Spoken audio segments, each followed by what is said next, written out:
what's going on, my eaters? It's your boy, Chef Drew, AKA Big Chef, AKA Chef, AKA Just Don't Call Me Andy. Welcome to This Week in the Eating Chambers channel. Before I get into anything, please make sure you like, subscribe, do all the things so we can keep bringing you this content.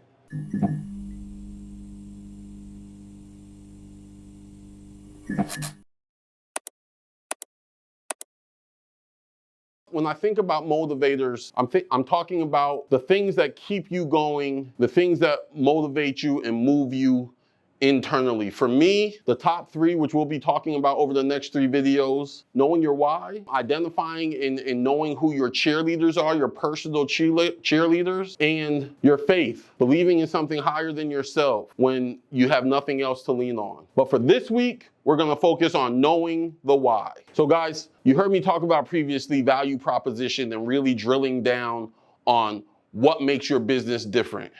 Value proposition is for your business. But for you personally, for me personally as an entrepreneur, the thing that I try to drill down on, the thing that I try to really hone in on is my whys. This business thing is difficult. It's very, very daunting. It comes definitely at a cost.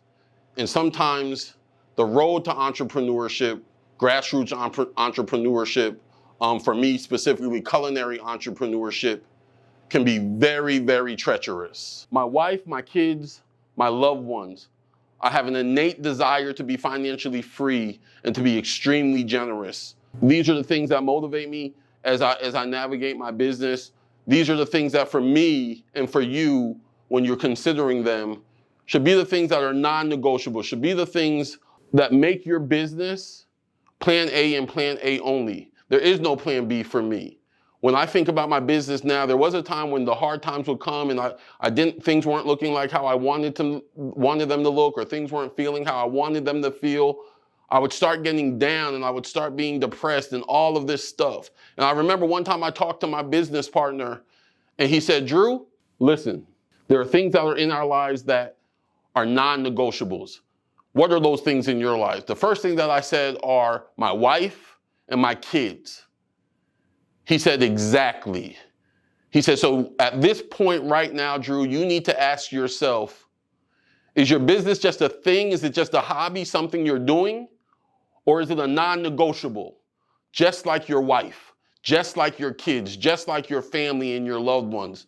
In that moment, it was like a bell went off. And I was just like, you know what?